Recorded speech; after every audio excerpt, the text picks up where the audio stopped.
की security forces का बलूचिस्तान के जिला आवारान में ऑपरेशन कार्रवाई फितना हिंदुस्तान के दहशतगर्दों की मौजूदगी की इत्तला पर की गई। ISPR के मुताबिक कार्रवाई के दौरान भारतीय हिमायत याफ्ता 3 दहशतगर्द जहन्नुम वासिल शदीद फायरिंग के तबादले में मेजर रब नवाज तारिक शहीद हो गए। 34 साल मेजर रब नवाज का ताल्लुक जिला मुजफ्फराबाद से है।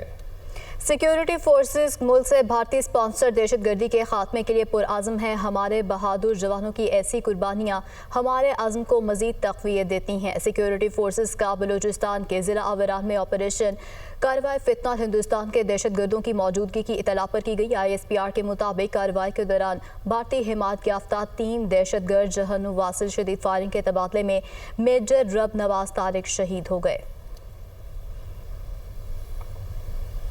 बन्नू के थाना मेरियान की हदूद में CTD और दहशतगर्दों के दरमियान फायरिंग का तबादला। CTD के मुताबिक फायरिंग के तबादले में 3 दहशतगर्द हलाक हो गए। दहशतगर्दों की मौजूदगी की इत्तला पर इंटेलिजेंस बेस्ड ऑपरेशन किया गया। बन्नू के थाना मेरियान की हदूद में CTD और दहशतगर्दों के दरमियान फायरिंग का तबादला हुआ। CTD के मुताबिक फायरिंग के तबादले में 3 दहशतगर्द हलाक हो गए, जबकि दहशतगर्दों की मौजूदगी की इत्तला पर यह इंटेलिजेंस बेस्ड ऑपरेशन किया गया था।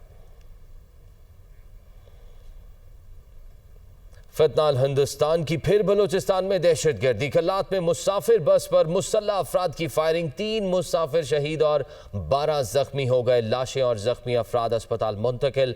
मुसाफिर कोच कराची से कोयटा जा रही थी। हमले के बाद सिक्योरिटी फोर्सेज ने इलाके को घेरे में ले लिया। हमलावरों की तलाश जारी है। सिक्योरिटी फोर्सेज हमलावरों का ताकुब कर रही है। DHQ अस्पताल कल्लात में इमरजेंसी नाफिज कर दी गई है। बस में मौजूद बच जाने वाले मुसाफिरों का कहना था दहशतगर्दों ने बस पर अंधाधुंध फायरिंग की। कवाल नदीम साबरी का कहना है कि हम कवाली के फंक्शन के लिए जा रहे थे और अपनी मंजिल से सिर्फ आधा घंटा दूर थे कि ये वाक़या हुआ। हम कवाल लोग हैं, हमारा क्या कसूर था? हम लोगों के लिए दुआ करते हैं। हमें दहशतगर्दों ने किस बात की सज़ा दी? बलूचिस्तान के इलाके कलात में बस पर फायरिंग से जमभग होने वाले 3 अफराद का ताल्लुक कराची से है। हमारे नुमाइंदे बिलाल नसीर इस वक्त कवाल ग्रुप के सरबराह माजिद साबरी के साथ मौजूद हैं। मज़ीद डिटेल्स उनसे जानते हैं। आज बलूचिस्तान में एक वाक़या रोनुमा हुआ है, जिसमें कराची के यहाँ से कव्वाल जो हैं वो गए थे और वो उसकी फायरिंग की दहशतगर्दी की जो है जद में आए हैं। हमारे साथ उनके भाई मौजूद हैं, उनसे जानेंगे कि किस तरीके से वो ये सुबह यहाँ से निकले थे और वो अमूमन ऐसा जाते थे या और क्या क्या उनके तासुरात हैं। आप क्या कहेंगे कि किस वक्त ये निकले थे और कब फंक्शन था? सर माशाल्लाह सुबह वो निकले थे बिल्कुल खैरियत से, बड़े खासी खुशी, सारे पूरी बस थी। उनको मैंने रवाना करा। मेरे सुबह के टिकट थे, जिससे मेरा छोटा 9 साल का बेटा है, बड़ा भाई शहीद हो गया है, भतीजा शहीद हो गया है, एक और मेरे कज़न है वो शहीद हुए हैं। हुकूमत से ये देखें, इससे पहले शहीद अमजद साबरी को शहीद करा गया और मेरा तो कोई किसी से लेन देन भी नहीं है। मैं तमाम लोगों के काम आता हूँ, तमाम कवाल भाई हैं मेरे, बड़े अच्छे दोस्त भी हैं, भाई भी हैं, हर किसी के मैं काम आता हूँ। अल्लाह ने मुझे अपनी मेहनत से नाम दी है, मुझे मेरी माँ की दुआ से। माजिद अली साबरी, हर बंदा प्यार करता है, बच्चा बच्चा प्यार करता है। आप भी जाने वाले थे? मुझे सुबह निकलना था, परफॉर्मेंस मुझे करनी थी जाके। मैंने बोला आप लोग आज जाके सोना, दूसरे दिन आराम करके रात को परफॉर्मेंस है। और का फंक्शन कल था? कल रात में था। हमारे साथ मौजूद थे ये भी कव्वाल हैं, इनके भाई माजिद साबरी, इनके जो भाई हैं और इनके भतीजे जो हैं वो इस वाक़े में जाँ बहक हुए हैं और इनका मुतालबा है कि फ़ौरी तौर पर मुल्ज़िमान को जो है वो पकड़ा जाए, कैफ़े किरदार तक पहुँचाया जाए। जी, रियासत मुखालिफ सोशल मीडिया सरगर्मियों का इल्ज़ाम। National cyber crime investigation agency Lahore zone का अलीमा खान को नोटिस जारी। अलीमा खान को आज सुबह 11:30 बजे NCCIA के दफ्तर गुलबर्ग 2 लाहौर में ज़ाती तौर पर पेश होने की हिदायत की गई है। नोटिस के मुताबिक तलबी का मकसद उनका बयान रिकॉर्ड करना है। अलीमा खान पर इल्ज़ाम है कि वो सोशल मीडिया के जरिए रियासत मुखालिफ सरगर्मियों में मुलविस रही हैं। अगर मुल्जिमा पेश ना हुई तो ये तसव्वुर किया जाएगा कि उनके पास अपने दिफा में कुछ पेश करने को नहीं है। अदम हाजिरी की सूरत में कानूनी कार्रवाई को आगे बढ़ाया जाएगा। National cyber crime investigation agency वजारत दाखिला के मातहत इदारा है। तलबी पर अमल ना करने की सूरत में अलीमा खान के खिलाफ दफा 174 के तहत कानूनी कार्रवाई की जा सकती है। बानी पीटीआई की रिहाई के लिए तहरीक इंसाफ का जमात इस्लामी से सालिसी के लिए राब्ता। पीटीआई के सीनियर रहनुमाओं ने सालिसी के लिए हमारे साथ राब्ता किया। हाफिज नईमुर रहमान का दावा, कहा हमने कहा पहले जाकर बानी पीटीआई से मैंडेट लेकर आओ। हमने कहा सालिसी के लिए तैयार हैं। हमने कहा हुकूमत से इस वक्त बात करेंगे जब आप मैंडेट लेकर आएंगे। सालिसी के लिए ज़रूरी है पहले आपके दरमियान अफहाम व तफहीम पैदा किया जाए।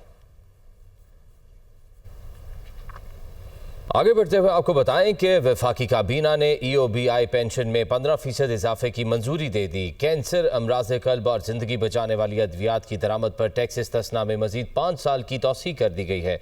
इसी पर यह रिपोर्ट देखिए।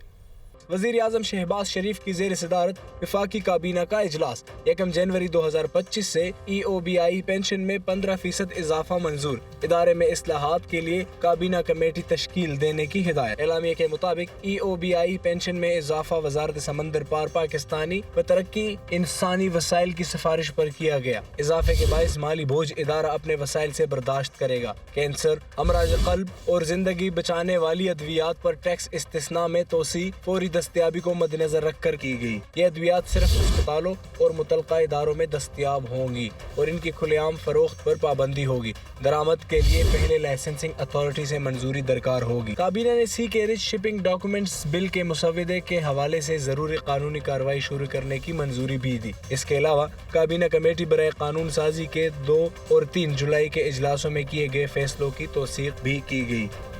वज़ीर आज़म का हर इदारे में 2 माह के बाद कारकर्दगी के जायजे का ऐलान। काबीना इजलास से खिताब करते हुए कहा कि खराबियों को दूर करने की कोशिश करेंगे। मयार पर पूरा उतरने वाले वज़ीर हमारे सर के ताज हैं। परफॉर्मेंस सामने रखकर वज़रा सेक्रेटरीज को शाबाश देंगे। मजीद क्या कहा आपको सुनवाते हैं।